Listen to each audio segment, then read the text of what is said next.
Hola, ¿cómo están? Bienvenidos al año 2007. Un año que quedará en la memoria de los capitalinos.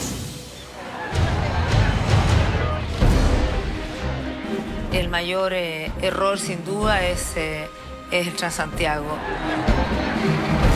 Un entrenador de fútbol argentino nos devuelve la ilusión. Cámaras y periodistas repletaban el aeropuerto. Bielsa ya estaba en Chile.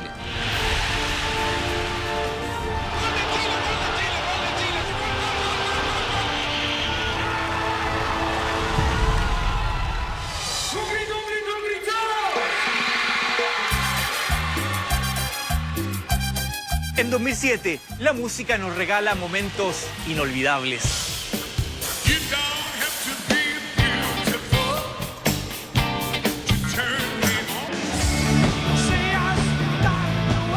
Esta es una aventura cargada de nostalgia. Esto es Los 2000, un zapping al pasado.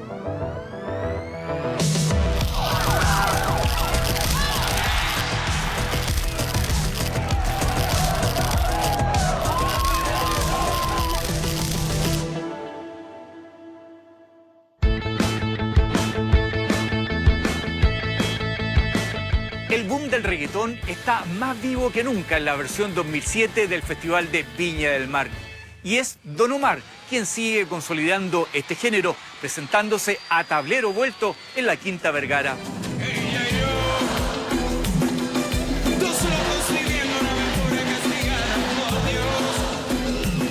Este festival también tendrá otras inolvidables presentaciones. El legendario Tom Jones engalana el certamen ese año y la presencia de Gustavo Cerati ilumina con su talento y especial carisma el escenario de la ciudad villamarina. Es un clásico, dueño de un capítulo en la historia de la música. Tom Jones hizo su arribo a Viña del Mar. En horas de la madrugada llegó a su hotel y de la habitación salió recién esta tarde para dar su conferencia de prensa. Bueno, el único que yo vi que no hizo prueba de sonido. Solo apareció 10 minutos antes en el escenario y fue alucinante el show.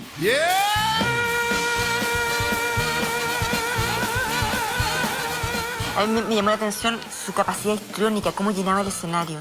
Tom Jones, un tipo que se trenzó a golpes con Mohamed Ali y Mohamed Ali aceptó aparecer tendido en el piso solo por él.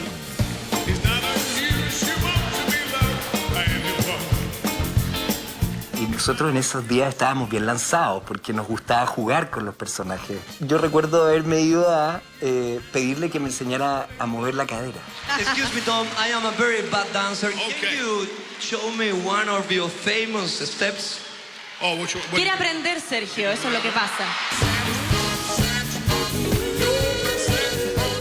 Y él era una suerte como de no se acerquen a Tom Jones, no lo molesten, es cascarrabia y nada, al contrario, se portó increíble, me enseñó el meneo y desde ahí en adelante que Meneo perfecto. me meneo mucho mejor.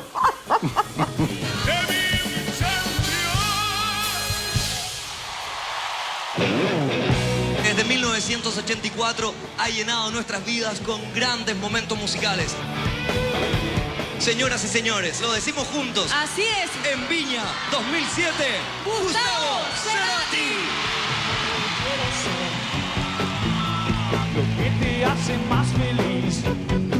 La última presentación de Gustavo Cerati del 2007. Uy, qué lindo. Verlo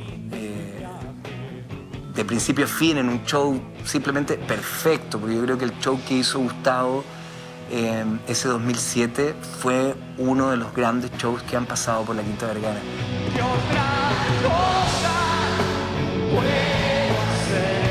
Cuando tocó en Viña del Mar para este canal, cuando transmitió este canal, decía Rockstar, ¿no? Su bolera en el Festival de Viña, Rockstar. Bueno, así vivió, con todo lo bueno y malo que eso significa.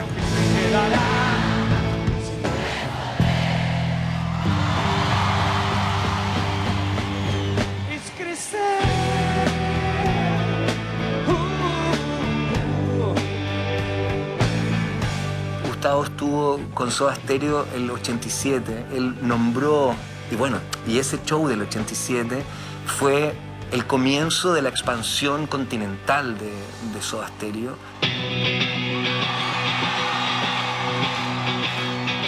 Y Gustavo me habló de ese momento. Él decía, hace tantos años que no estamos aquí, pero he vuelto. Hace 20 años estuve aquí mismo. ¿Qué son 20 años? Y cuando nosotros estábamos, porque nosotros fans, lo abrazamos, lo queríamos. Tengo una foto súper bonita. Y se notaba que él estaba radiante, estaba muy contento.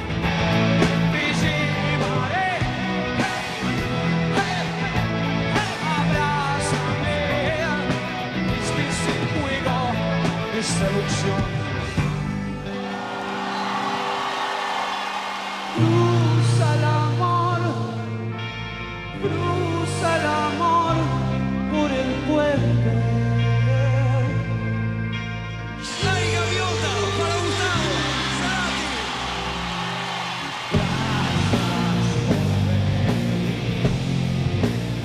Para mí una de las cosas más impresionantes es que cuando uno tiene la posibilidad de presentar a un artista, así en este caso Gustavo Cerati, que luego una presentación con la Quinta Vergara a los pies del artista, tengan la humildad de la conexión con uno que está en el escenario.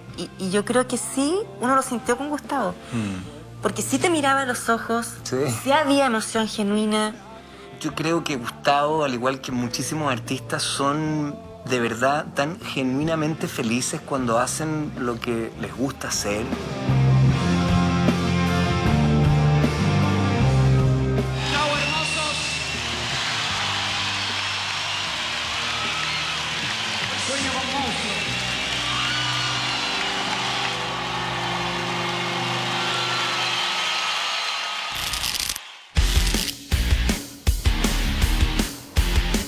Mientras muchos chilenos disfrutan de sus vacaciones, Santiago vive un momento muy especial. Se prepara para la puesta en marcha del anhelado nuevo sistema de transportes llamado Transantiago.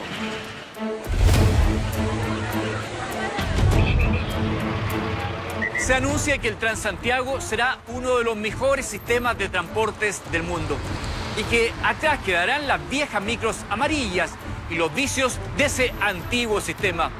Hay mucha expectación por la puesta en marcha de este nuevo sistema de transportes, porque promete mejorar la calidad de vida de los santiaguinos.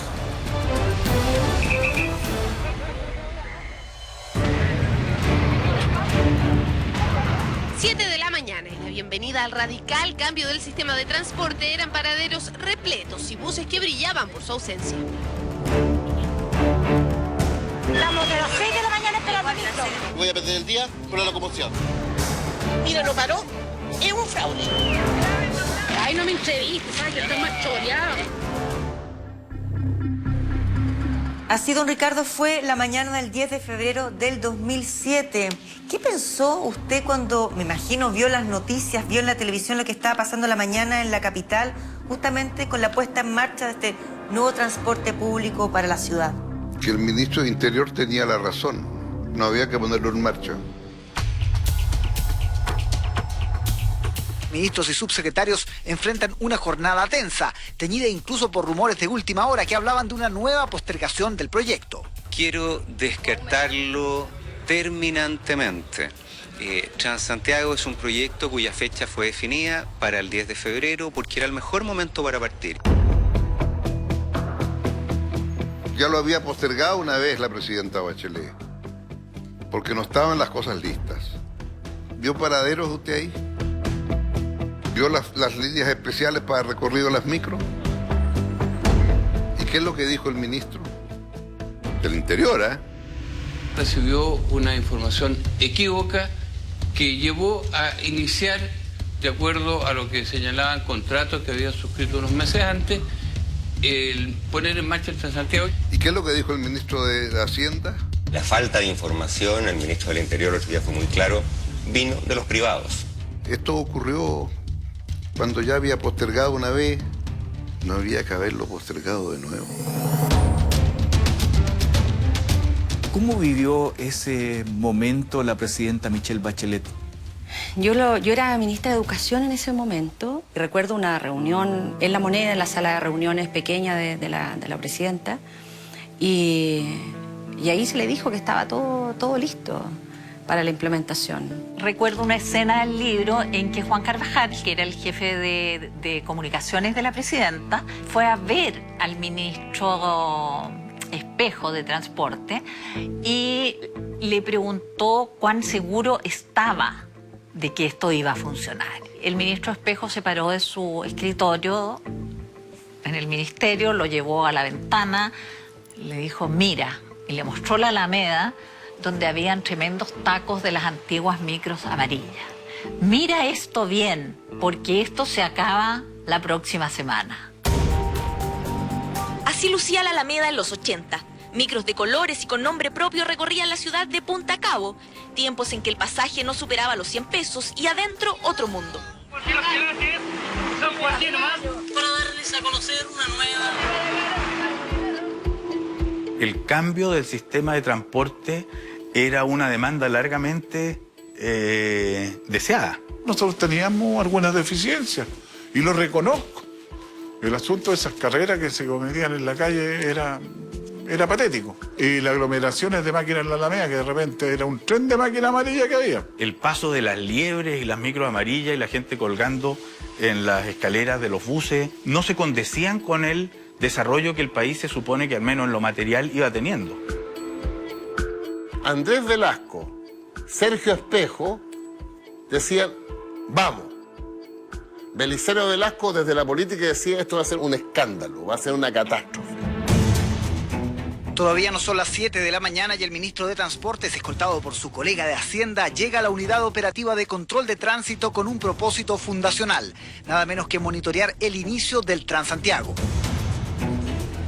Así de seguro estaba el ministro de Transporte de que esto iba a funcionar y iba a ser una maravilla para todo el mundo.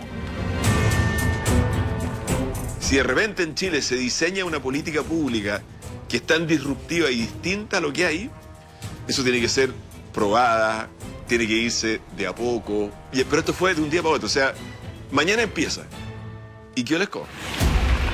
Me quedé abajo porque mira cómo van los micros. Lo que parecía una reforma importante, modernizadora, de beneficio para la gente, finalmente terminó siendo un infierno para la gente.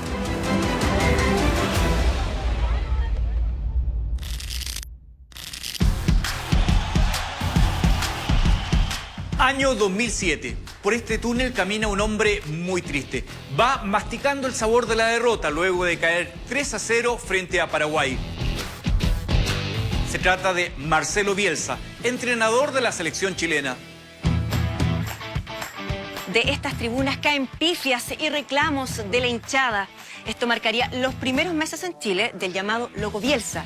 Sin embargo, tras un tiempo, terminaría revolucionando al fútbol chileno y entregándonos momentos inolvidables de nuestra memoria deportiva. Con el tiempo, Bielsa le va a dar su forma de jugar, su trabajo, y Chile va a andar muy bien. Los equipos con principio terminan a la larga siendo mejores deportivamente. Cámaras y periodistas repletaban el aeropuerto. El arribo del Loco estaba previsto para el 9 de agosto del 2007. ¿Cuál es tu reflexión frente a la llegada de Marcelo Bielsa como entrenador de la selección chilena de fútbol? Cuando se anuncia la llegada, fue una súper buena noticia.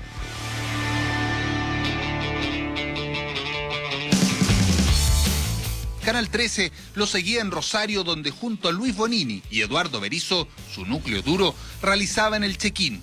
Yo siempre me acuerdo la imagen de él, estaba en el aeropuerto, en Rosario, como que no daba crédito. O sea, Bielsa viene a Chile, es un muy buen nombre. Como que eras incrédulo. Hasta que efectivamente se para frente a los micrófonos y empieza a hablar y como técnico de Chile. ¿Tiene mencionar la afectación, Marcelo, la llegada a Chile? Bueno, se agradece. Pero es un desafío importante, ¿no? Obviamente. Genera responsabilidad y es un reconocimiento. Yo me acuerdo que la primera conferencia de prensa que él da, hasta Carlos Caselli, fue a la conferencia a preguntar.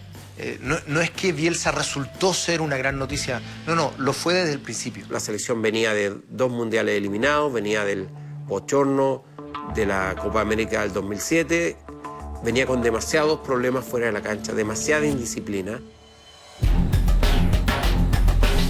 Bielsa mantiene su postura de no considerar a los jugadores castigados tras los incidentes en Copa América, pese a que la mitad del castigo está pronta a cumplirse y ellos podrían apelar. Cualquier entrenador quisiera contar con uno de los jugadores, uno de los mejores jugadores que tiene este país, pero no a cualquier precio.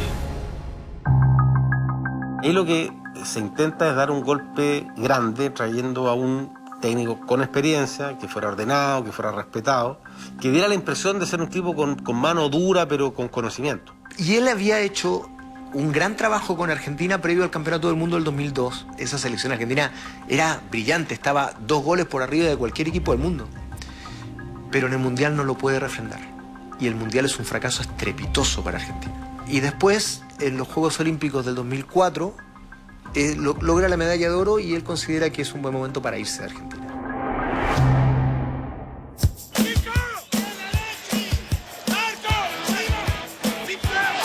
Él siempre quiso trabajar en Chile, él estuvo a un paso de trabajar en la Católica, tuvo cerca de estar en las inferiores de Colo-Colo también.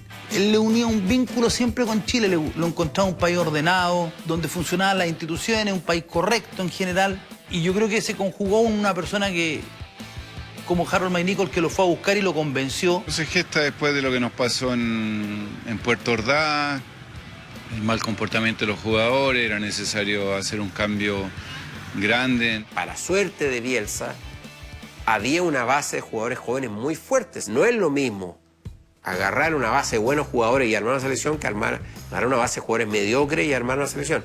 Y en ese caso había muy buenos jugadores. El mérito de Bielsa fue canalizarlo de la mejor manera. Hay una columna del Mercurio, que yo siempre escribía en el Mercurio, decía que si los jugadores chilenos iban a aceptar las exigencias en la cancha de Bielsa. Entonces, por ejemplo, un jugador como Arturo Sangüesa dijo, yo no sirvo para jugar en la banda, y Bielsa lo descartó. O sea, fue descartando a algunos jugadores que no le servían.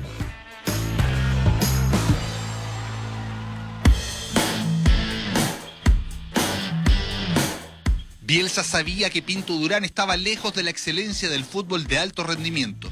Recorría las canchas y aunque Bielsa ya sabía las condiciones, comenzaron los cambios profundos. Me acuerdo que incluso hay una alianza que hace a nivel de federación con una empresa dedicada a la construcción, donde rehacen Juan Pinto Durán, desde amononar las piezas, ponerlas bonitas para los jugadores, con cubrecamas, pintar los camarines, con, me acuerdo, cajita de seguridad que no existía, con cuestiones que eran muy propias de Bielsa, de medir el pasto, de cuánto medía.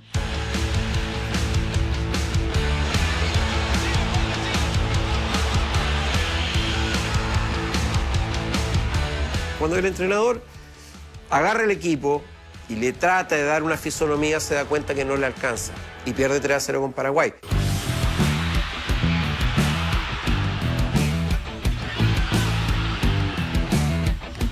Tres puntos perdidos que no hacen perder el optimismo a Bielsa. Hay que mirar esto con un poquitito más de perspectiva, son 18 fechas, falta mucho. Cuando pierde con Paraguay, Bielsa dice a Harold McNichol, bueno, ¿con cuántos jugadores voy a contar? Y cuando dice con cuántos jugadores voy a contar, está diciendo, bueno, ¿cuántos de los jugadores castigados por Puerto Ordaz me vas a dejar usar? Acabó el castigo. La selección nacional tiene pase libre para contar nuevamente con Valdivia, Tello, Navia, Jorge Vargas y Pablo Contreras. La tarea es con los jugadores, no con el entorno. Pasa que Bielsa pelea mucho con el entorno, pero su tema de fondo nunca va a ser ese.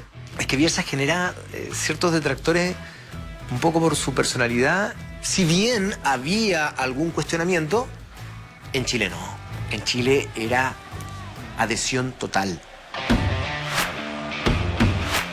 Su sello dentro de la cancha, con orden, rigor, metodología y resultados, se ganó el respeto del mundo deportivo, pero fue fuera de ella, con ideas, conceptos y por sobre todo actitudes, que se ganó la admiración de todo un país. Va a dejar una huella imborrable en el fútbol chileno. Bielsa no puede irse, que es el mejor entrenador del mundo.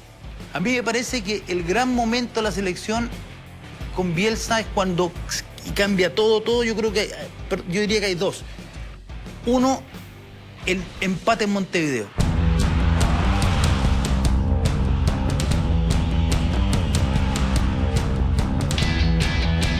Porque ahí queda la sensación de que era posible dar el salto. Y después el triunfo con Argentina, porque ahí quedó la impresión de que el equipo estaba maduro y que Chile iba al Mundial. Quiero cantar el gol, la canta para Chile, remate,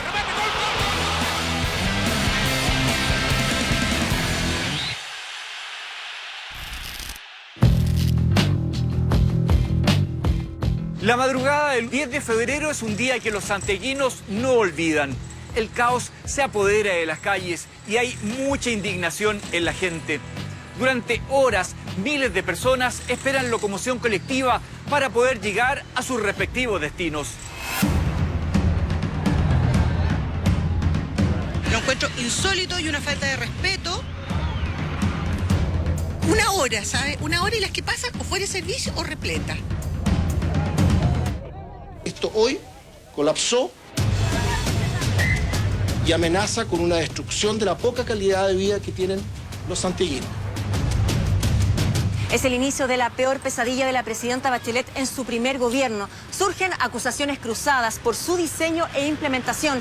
Mientras tanto, los santiaguinos sufren las consecuencias de esta cuestionada política pública.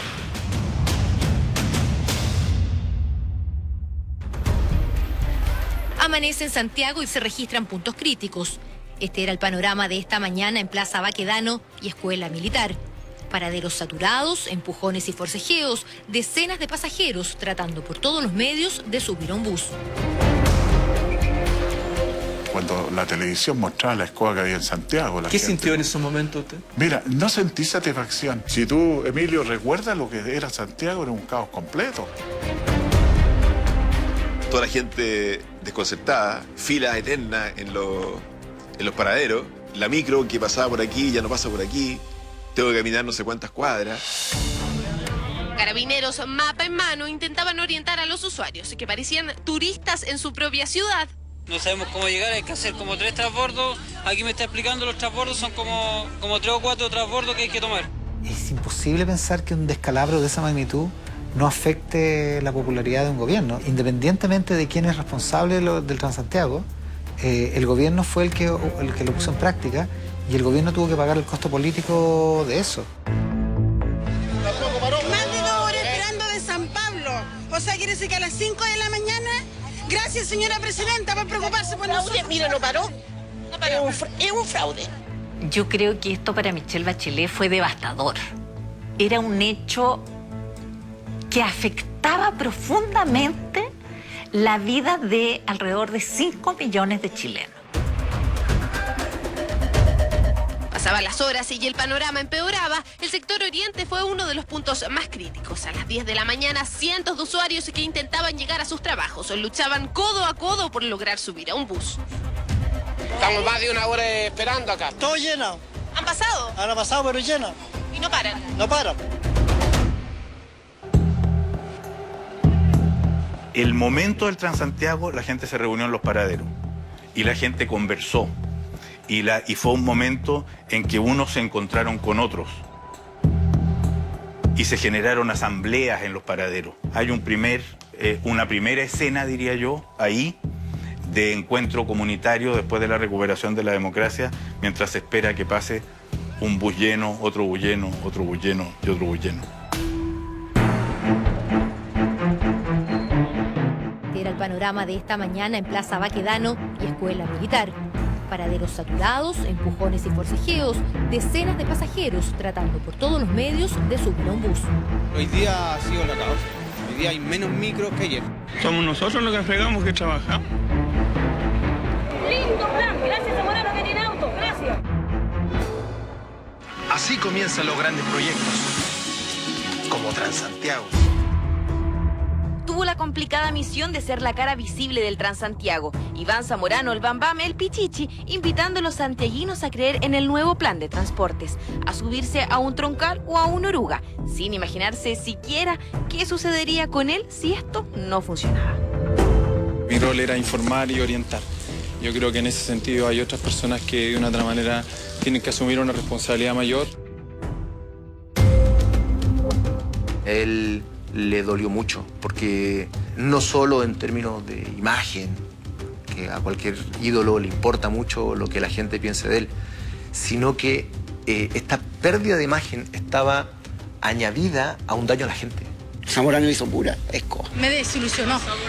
¡Mira, Zamorano, que es en la micro! Sí, él lo siente como un error grande y le duele, porque siente que de alguna manera perjudicó a mucha gente, sin quererlo, digamos.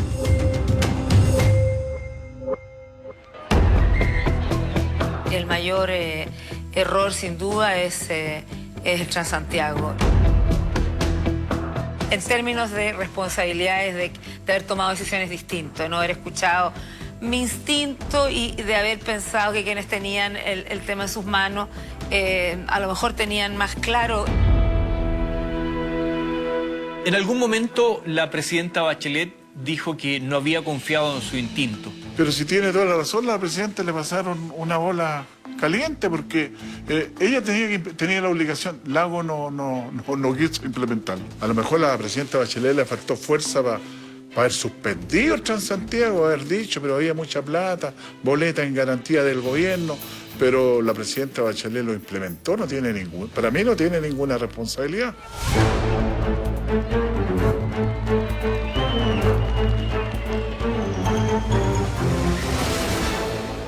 El pecado mío fue tal vez no entender que el costo iba a ser mayor porque necesitaba un mayor número de buses. Pero esos buses requerían sus corredores especiales que no se hicieron. ¿No hubo ahí una falla entonces en el diseño, don Ricardo? Sí, puede haber habido, pero como no se hizo, ¿qué quiere que le diga? Si no se hizo. Recién ahora se está haciendo el metro por Santa Rosa, se va a hacer. La combinación de los troncales y el metro es visto por la autoridad como una de las grandes soluciones para descongestionar la ciudad en horarios altos. Antes de que empezara Transantiago, el metro ya operaba bastante colapsado. Yo creo que va a generar conflictos operacionales importantes, básicamente por la mayor demanda que va a tener el metro.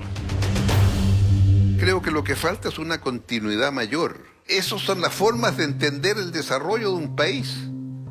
Porque lo peor del desarrollo de un país es cuando un presidente pregunta ¿y lo alcanzo a inaugurar? No, los proyectos grandes son de largo plazo. Al final, la lección que yo saco, por lo menos, es que bienvenido el Excel, el computador y el tecnócrata.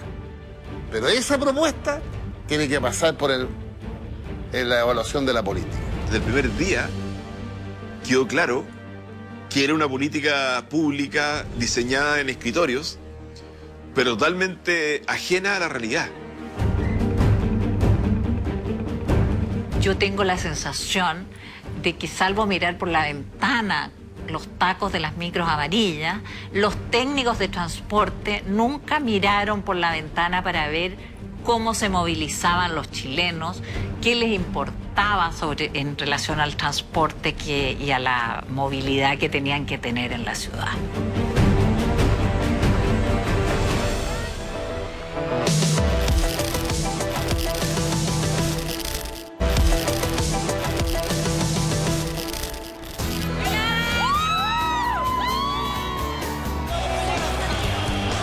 Es una especie de reencuentro. Tras 11 años de ausencia, la banda conformada por Gustavo Cerati, Charly Alberti y Zeta Bosio se presenta en este mismo estadio. Buenas noches, Chile.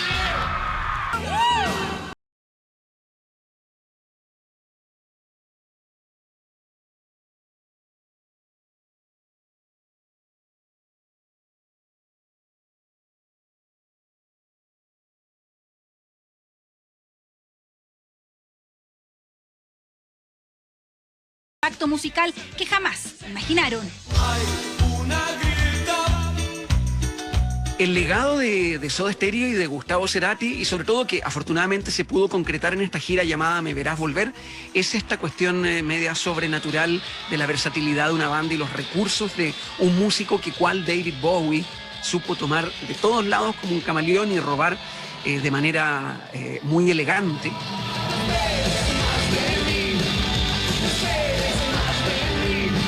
El reencuentro fue, como dijo Gustavo, fue en el tiempo, redescubrirnos.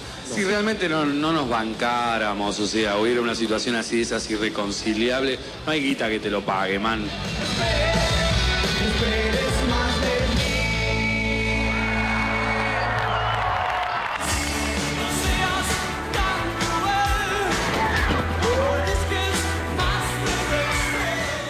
gran fenómeno de la sodamanía que después se desparrama por el continente nace también en Chile. Nace en 1987 el Festival de Viña y anteriormente a eso a los estelares de este mismo canal también cuando ellos venían invitados, ¿no? El primer aplauso de esta noche, señoras y señores, para el grupo argentino rock Soda Stereo.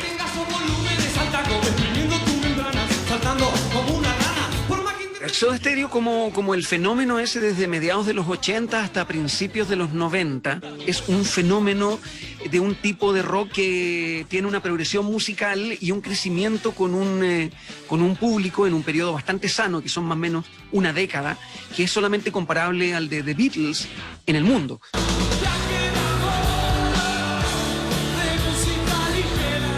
Tuve la oportunidad de conocerlo desde mi tiempo en MTV. A Zeta, en efecto, y a Charlie los conocí primero que a Gustavo, pero luego con Gustavo tuve una mayor afinidad por el hecho de que éramos dos personas que durante el año 95, 97, por ahí, viajábamos mucho a Chile. Gustavo Cerati fue muy cercano a Chile. Aquí conoció a Cecilia Amenábar, quien fue su esposa, y con ella tuvo 2 hijos, Lisa y Benito. Él tenía que ver con el tema de la residencia en Chile, la de principios de los 90, y el cariño que tenía por esta familia casi chilena. Su relación con Chile era completa. Además que él mismo bromeaba, dice, che, estoy a 2 horas de mi casa, ¿no? Porque tomaba un avión y llegaba a Buenos Aires. En el fondo era hacer esto, ¿no? Me decía, cuando hacía un movimiento así, cuando era cruzar la cordillera con el avión, ¿no? Él mismo lo dijo que era la ciudad de la calma, Santiago versus la ciudad de la furia.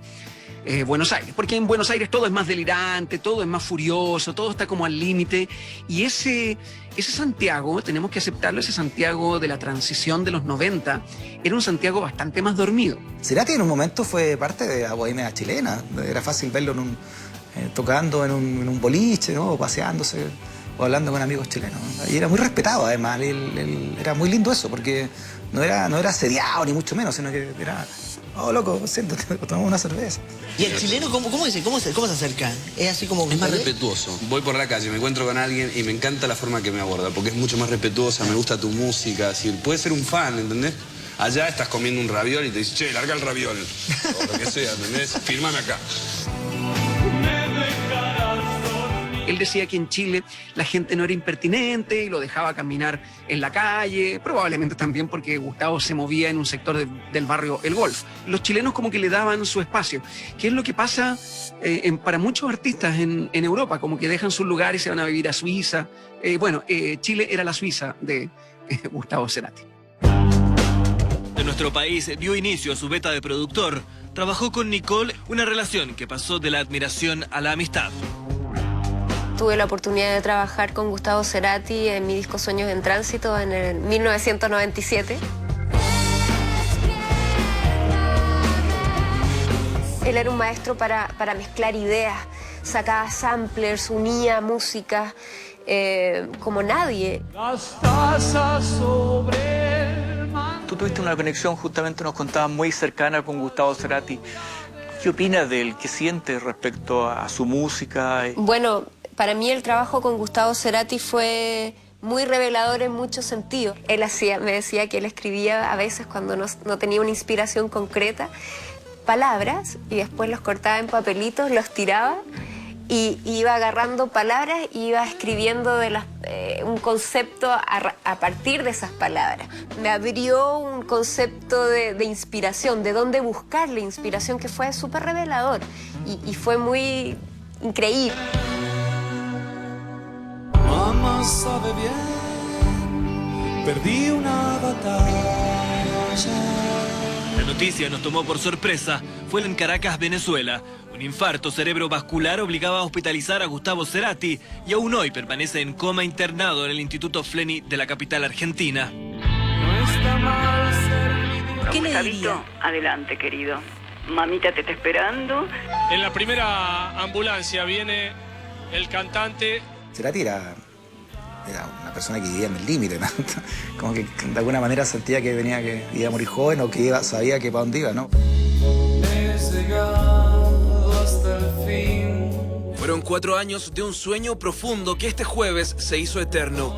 Gustavo Adrián Cerati Clark dejó de existir a los 55 años de edad. totalmente anormal tener a una persona durante tanto tiempo en un coma inducido porque no hay manera de poder despertarlo. Y la gente todavía esperaba un milagro, así como que si Felipe Camiroaga hubiera sobrevivido el accidente aéreo. La gente esperaba que de pronto Gustavo iba a volver a reaparecer.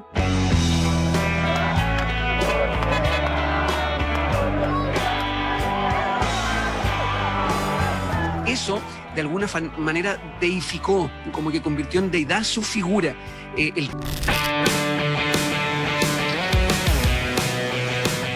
Una niña de enormes dimensiones duerme plácidamente frente al Mercado Central de Santiago. Se trata de una marioneta de 7 metros de alto que llegó a la capital para buscar a su rinoceronte por las calles de la ciudad.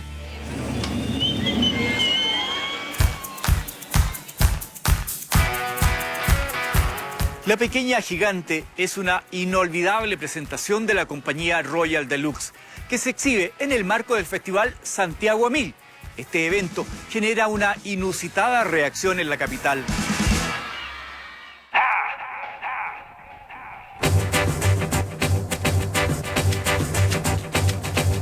La pequeña gigante fue un fenómeno maravilloso. Aparecer esta muñeca gigante, ¿no es cierto?, que una niña, la conexión que tenían esos ojos de mentira, pero de verdad, ¿no es cierto?, con la gente caía embobada en esta historia mágica.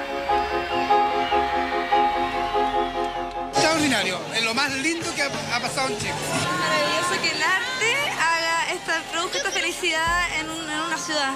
Maravilloso, ver a toda la gente en la calle masivamente esperando por horas que pasara esta gran marioneta, ¿no es cierto?, que parecía estar viva, tan bien articulada por la compañía Royal Deluxe, producía un efecto mágico en plena ciudad. Encontramos en un artista francés, Jean-Luc Courcoult, con su compañía Royal Deluxe, una manera de contar historias, pero para toda la gente, para mucha gente. Y habíamos presentado casi todas sus obras más chiquitas. Pero estaban pendientes los gigantes que él hacía, que construía, que son obras increíbles. Y era una cosa muy simple, aparentemente, ¿no es cierto? Pero una niña que paseaba por la calle y que buscaba un rinoceronte perdido, digamos. La pequeña gigante demostró que no es necesario ser una persona tan docta, ¿no es cierto?, ni tan cultivada en el arte para emocionarse con el arte. Yo creo que eso fue extraordinario, que la capacidad de crear fantasía en plena calle, a plena luz del día, en el centro de Santiago. Y la presidenta Bachelet fue invitada a despertar a la pequeña giganta. Jean-Luc Courcoult y el Royal Deluxe son de una ciudad que se llama Nantes, que queda cerca de París. En esa ciudad, cada vez que salen los gigantes, el municipio abre sus puertas y le da la bienvenida a los gigantes y se arma una recepción oficial. Entonces, él preguntó qué autoridad podría invitar, darle la recepción a la pequeña gigante. Y a nosotros se nos ocurrió que podía ser la presidenta y le mandamos preguntar. Y nos respondió que sí y preguntó si tenía que ensayar. Y era muy simple lo que tenía que hacer, que era sentarse y tomar el café. Esta mañana una niña de 7 metros de altura dormía frente al Mercado Central. Fue la propia presidenta Bachelet la encargada de despertarla. Hermosísimo y lo precioso es que están muchas familias acá acompañando. Creo que tenemos 3 días espectaculares por delante. Que era un personaje que venía a buscar un rinoceronte. Ese rinoceronte estaba perdido por la ciudad, estaba dejando la escoba y necesitábamos a alguien que nos ayudara a resolver este problema grave. Un rinoceronte proveniente de África llegó hasta las minas del norte de Chile. Ahí se asustó y empezó a correr. ¿Y saben hasta dónde llegó? Hasta Santiago. Pero el problema es que el rinoceronte hoy día se escapó. Y esto es lo que dejó. Miren, por favor. Y este es el accidente que ha dejado este rinoceronte que nadie sabe dónde está escondido. Ahí la gente, adultos y niños, ¿no es cierto?, que estaban en la calle viendo ese espectáculo, era gente que se estaba dejando embaucar por una historia. un cuento infantil. Mira, hoy día en la mañana venía de un carrete de Providencia hacia mi casa en Maipú y de repente veo una sombra gigante, un contorno de rinoceronte, algo así. Y veo que queda la escoba porque tomó una micro, la tiró lejos. Y ahora vengo con mi hermana chica al centro y veo la micro y ya sé que todavía estoy súper asustada, súper asustada. Era una niñita, ¿no es cierto?, que tú la veías haciendo lo que tú haces muchas veces. Dormir, ducharse, buscar a alguien perdido, ¿no es cierto? Durante todo su recorrido, que más tarde fue sobre un automóvil, fue ovacionada. Una capital entera intentando ser testigo del paso de esta gigante. Binoculares, terrazas, cada uno intentó como fuera verla mejor. ¿Qué es lo que más le gustó de la muñequita? Cuando caminó. Todo es maravillosa.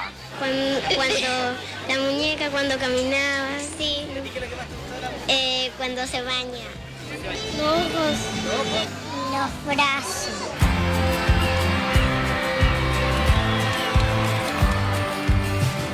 Estaba en un espacio público, un espacio generalmente de uso laboral, ¿no es cierto? Un espacio en que tú transitas de un punto a otro, un espacio en que no miras. Y de repente ese espacio de la ciudad se abre pacíficamente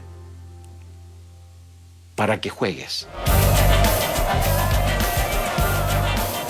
Bailando y entusiasmando a su público, la pequeña gigante ya es un hito en nuestro país. Nadie esperaba este marco de público, superó incluso las expectativas de la compañía Royal Deluxe. On ne pouvait pas imaginer une telle réaction. Enfin, on ne pouvait pas. On n'était pas préparé à ça. On pensait qu'il y aurait un bel accueil, mais là, ça a été très fort dès le vendredi matin. Et ça nous a surpris même, tellement... Necesitábamos mucha ayuda de carabineros y la tuvimos, pero ellos tampoco creían que era tanto que Jean-Luc le decía, van a venir millones.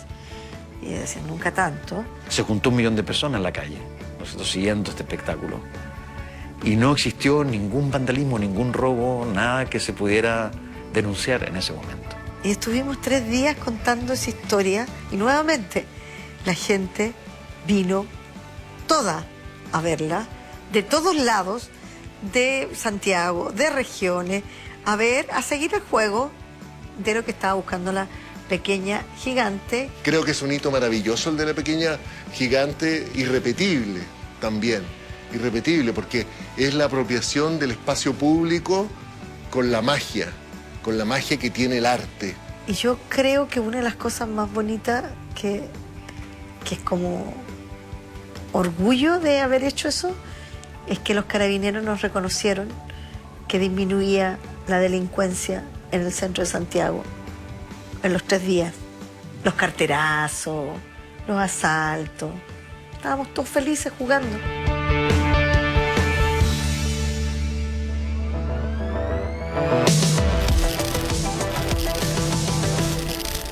La década avanza y otras tendencias se incorporan a nuestros repertorios musicales, pero esta vez se trata de nuevos viejos ritmos. La nueva cumbia chilena se consolida como el género musical más popular y con diversos artistas que también provocan inmediata adhesión.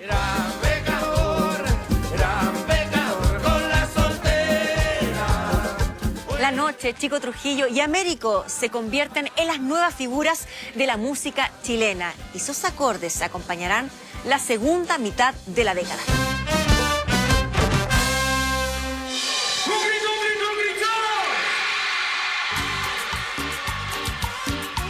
Sergio, ¿qué nos podrías decir de la movida tropical que empieza a tomar fuerza en particular en los 2000? En los comienzos de los 2000, yo diría en el 2000 precisamente, irrumpe el fenómeno sound, que fue una locura.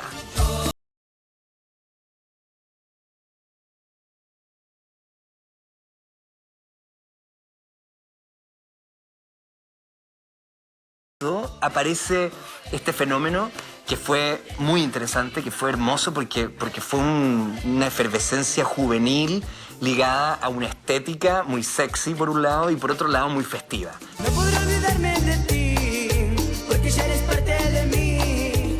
pero que ya en los 2003, 2004 empieza a caer y aparece la Che con mucha fuerza. Y queda de lado este movimiento tropical, que nunca tuvo además una vitrina tan potente en los medios más tradicionales. Chile siempre ha tenido una ligación importante con la música, digamos, tropical o del Caribe. Antecedentes importantes, como no sé, Luis Islandae, que llegó de Venezuela, pero también bandas señeras como la Guambalí, que recrearon, ¿no?, muchos salones. Los Jaivas incluso comenzaron como Jaivas, siendo una banda tropical influenciado por esos movimientos de grandes bandas sonoras. Yo creo que viene un refresco de la música tropical después de la Che.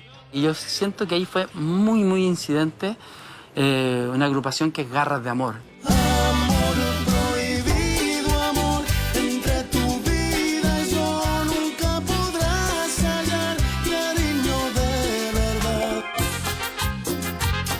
¿Qué cantaba Garras de Amor? Cantaba... Son gotas, gotitas de lluvia. Y ese fue un trancazo musical.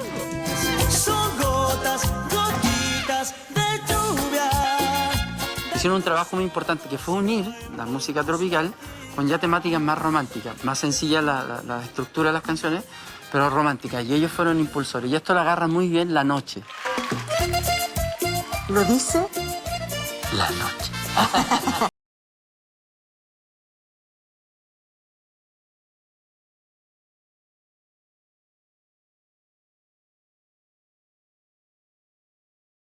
Lugar en La Calera, me acuerdo, unas parrilladas, y yo hacía la previa cuando la gente está comiendo, cenando. Entonces yo cantaba puros boleros de Luis Miguel, así suavecito, bien lindo. No sé tú, pero yo. Bueno, y terminé de cantar y un tipo se ponía de pie, me llamaba la atención, el único. ¡Bravo! Bueno, termino después de cantar y se me acerca, me dijo, oye, yo tengo una banda allá en Yayay, en Catén, unos amigos, y están buscando vocalistas. Y el grupo se llama La Noche.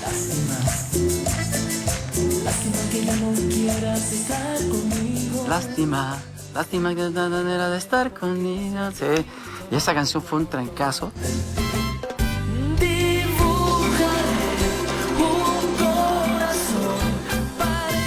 Pero ellos derivaron una cumbia mucho más picarona. Amor sobre cuatro ruedas. Amor sobre cuatro ruedas. Exacto. Muy de sábana, muy de motel. Sí. Y eso también gustó en un sector muy popular. Con que nadie se entere, nosotros comenzamos a sonar en todos los lugares de nuevo. Las radios tropicales comenzaron a aprender nuevamente. Nadie nunca se enterará en ese cuarto de hotel que nos amamos los dos juntos al amanecer. Una, otra y otra vez. Nadie se entere, a escondidas devorarnos de placer. Chico Trujillo también iba inflándose junto con nosotros, y ahí después aparece también Américo con Traicionera.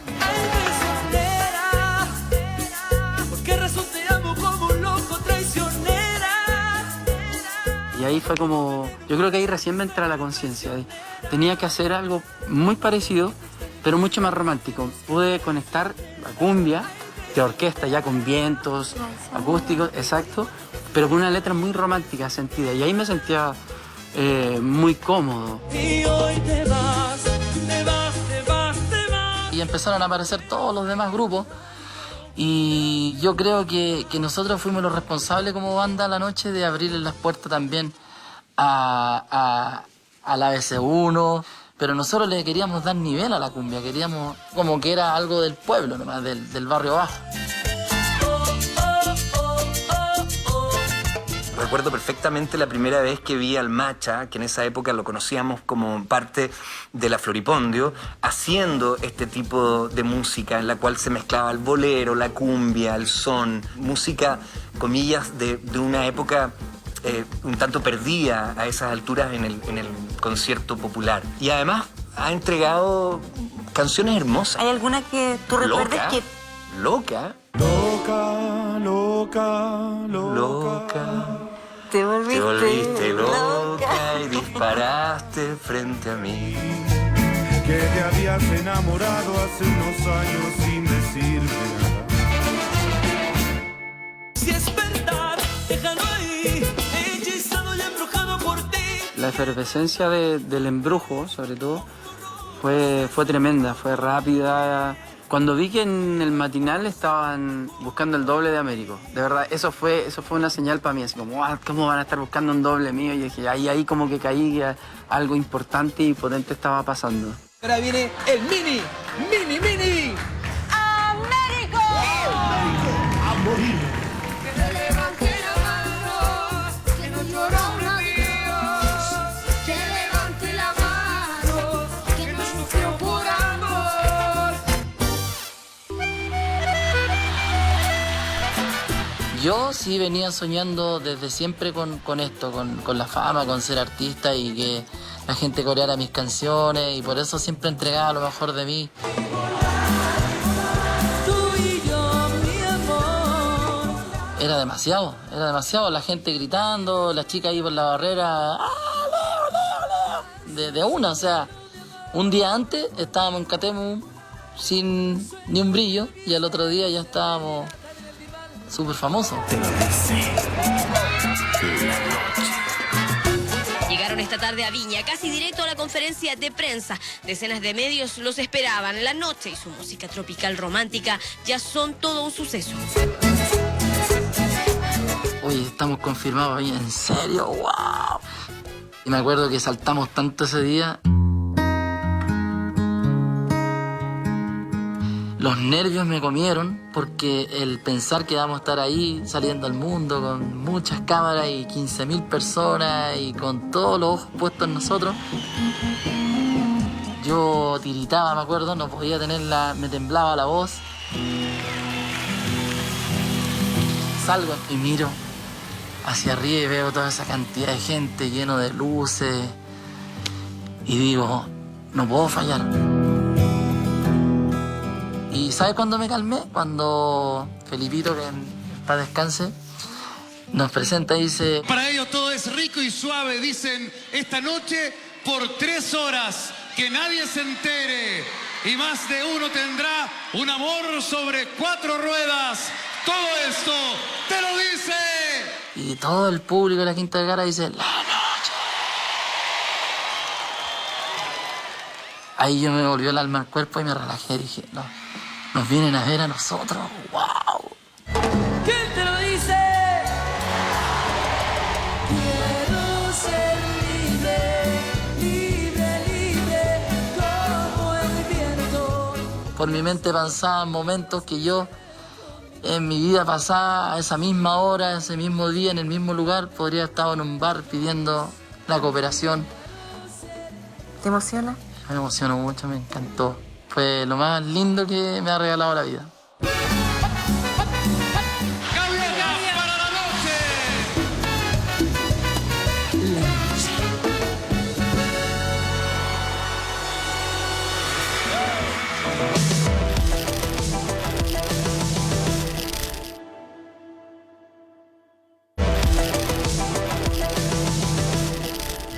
¿Quién te lo dice?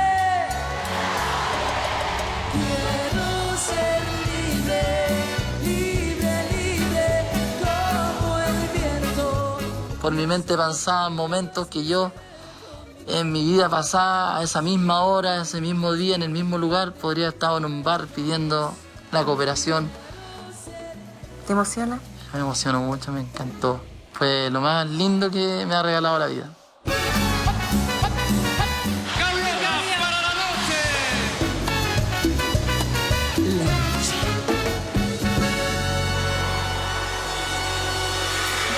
¿No crees también que se eleva esa música popular al nivel que siempre debería haber tenido? El hecho de que también grandes exponentes sean invitados al Festival de Viña. Yo creo que hay una reivindicación de lo popular, pero en lo popular surgen estos nuevos artistas que reivindican una tradición que tiene que ver con los Vikings 5, con Tommy Rey, con la Sonora Palacio. La cumbia chilena es muy nuestra.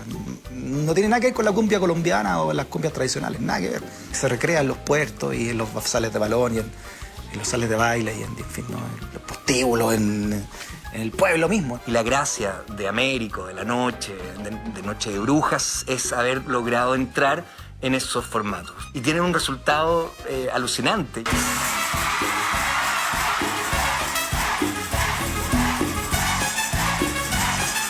Pasó de ser un cantante sound que incluso vendía sus propios cassettes en la calle al fenómeno musical.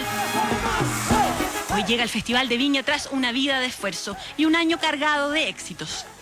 ¿Cómo te marca la invitación y tu presencia en la Quinta Vergara? Fue tremendo, fue tremendo. Me hubiese encantado que por un montón de razones que todos sabemos, que no hubiese visitado nunca ese terremoto. Ha llegado el momento de presentar a un tremendo artista.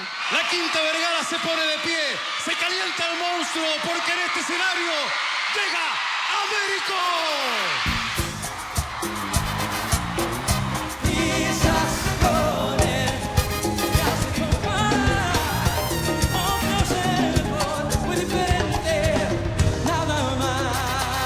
Oh, dice Felipe. Hermoso, tremenda presentación, eso fue máximo. A ver, cantemos. Y hoy te vas, te vas, te vas, te vas, pero sé que por algo me has de recordar, quizás con él me has de comparar. No creo ser mejor, fui diferente, nada más. Si es verdad.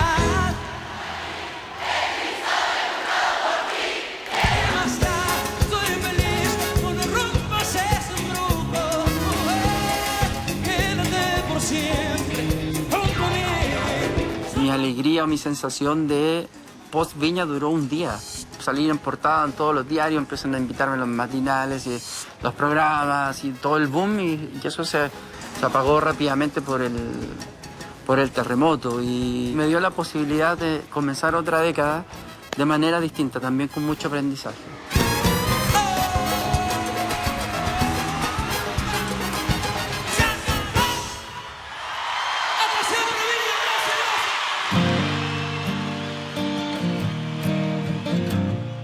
Haber salido de la humildad máxima, ¿cachai? De haber andado pata pelada y conquistar el escenario de Viña del Mar, me enorgullece porque, y lo cuento no por dar lástima, sino que porque para que sepan que cualquiera que quiera lograr sus cosas lo hace.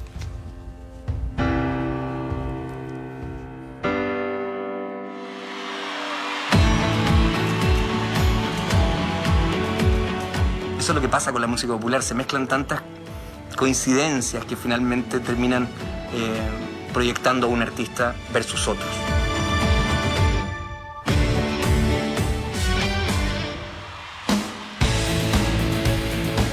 En una frase, ¿qué significan para ti los 2000? Mi renacer. Imagínate, yo he podido mantenerme, he podido hacer una carrera internacional, obtener reconocimiento sin mantener viva esta música. Hoy lo digo con mucha humildad, lo digo con mucho cariño, más, lo digo con mucha alegría, que he hecho un trabajo muy, muy cabrón, ¿sí?, para poder mantener esto, para poder mantenerme yo y poder mantener lo que en realidad es mi pasión, que es la música.